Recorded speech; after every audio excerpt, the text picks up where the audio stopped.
एक अनवांटेड बच्चा जिसे उसकी बनाई गई कंपनी से निकाल दिया गया, वो कोई और नहीं, एप्पल के फाउंडर और सीईओ स्टीव जॉब्स है। तो आज जानेंगे हम उनके बारे में थोड़ा थोड़ा डिटेल्स में।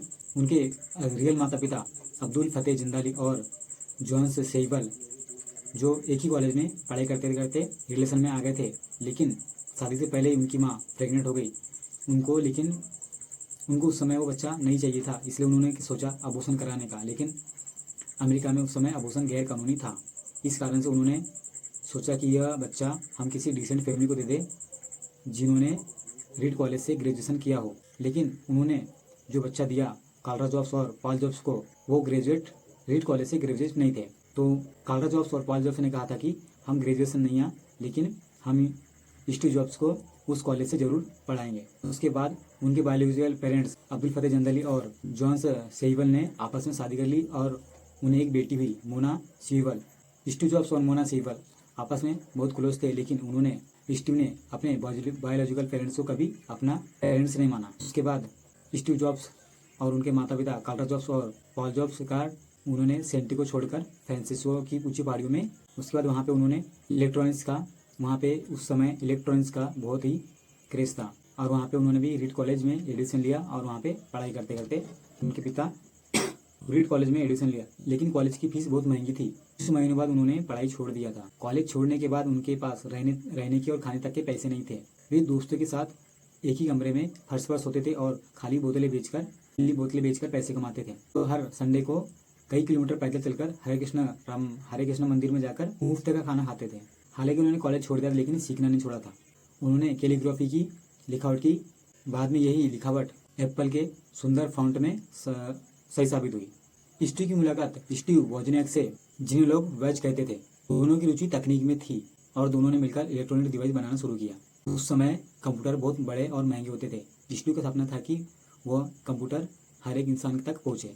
1976 में स्टीव जॉब्स और स्टीव वोजनियाक ने मिलकर एप्पल की शुरुआत की। एप्पल कंपनी की शुरुआत स्टीव के घर के गैरेज से हुई थी। उनका पहला कंप्यूटर एप्पल 1 जो ज्यादा सक्सेसफुल नहीं रहा, लेकिन इससे लोगों का ध्यान कंपनी की ओर गया और उन्होंने एप्पल 2 लॉन्च किया, जिसने पूरे मार्केट में तहलका मचा दिया। एप्पल 2 की सफलता ने कंपनी को तेजी से आगे बढ़ाया। कुछ ही वर्षों में एप्पल करोड़ों डॉलर की कंपनी बन गई। स्टीव बहुत कम उम्र में करोड़पति बन गए। फिर 1984 में मैनिस्टॉक लॉन्च हुआ।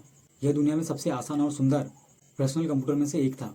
इसमें ग्राफिकल इंटरफेस और माउस का इस्तेमाल किया गया था। स्टीव का मानना था कि तकनीक सिर्फ शक्तिशाली और सुंदर ना हो, बल्कि आसान भी होनी चाहिए। वे छोटी छोटी चीजों पर बहुत ध्यान देते थे। उनकी इसी सोच ने एप्पल को बाकी कंपनी से अलग बनाया। 1985 में एप्पल में विवाद छिड़ गया, जिससे मेजोरिटी के तहत बोर्ड ऑफ डायरेक्टर ने स्टीव को उनकी बनाई गई कंपनी से निकाल दिया। यह उनके जीवन का सबसे कठिन समय था। वह टूट गए थे, लेकिन हार नहीं मानी थी। एप्पल को छोड़ने के बाद स्टीव ने सिस्टर कंपनी की शुरुआत की। यह कंपनी शक्तिशाली कंप्यूटर बनाती थी। हालांकि कंपनी बहुत बड़ी कंपनी नहीं बनी, लेकिन इसकी तकनीक से एप्पल को बाद में बहुत फायदा हुआ। स्टीव जॉब्स ने एक छोटी सी कंपनी खरीदी जिसका नाम बाद में पिक्सर रखा गया था। पिक्सर ने दुनिया की पहली computer animated film the story बनाई। यह सुपरहिट भी हुई। इसके बाद पिक्सर कई शानदार फिल्में बनाने लगी, जिससे स्टीव जॉब्स का एनिमेटेड में नाम बन गया।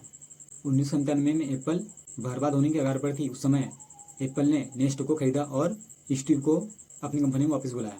स्टीव ने एप्पल में आते ही बड़े बदलाव किए, जिसमें 350 प्रोडक्ट थे।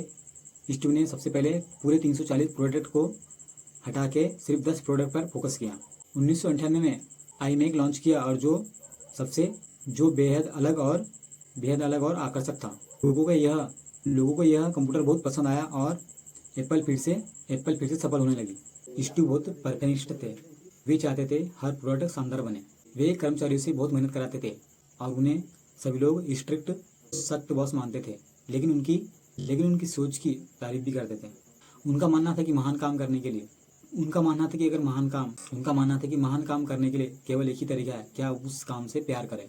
2004 में स्टीव को उनकी किडनी में स्टोन हो चुका था, जिस कारण साथ ही में उन्हें कैंसर की बीमारी का भी पता चला। उन्होंने लंबे समय तक बीमारी से लड़ा। बीमारी के बावजूद भी वो 18 घंटे काम करते रहे ताकि लोगों को अच्छी टेक्नोलॉजी मिल सके। लेकिन 5 अक्टूबर 2011 को उन्होंने इस दुनिया से अलविदा कह दिया। स्टीव की सोच, बड़ा सोचो, असफलता से मत डरो और अपने काम से प्यार करो और हमेशा कुछ नया सीखते रहो। अलग सोच ही आपको खास बनाती है। ये 5 तथ्य बहुत इंपॉर्टेंट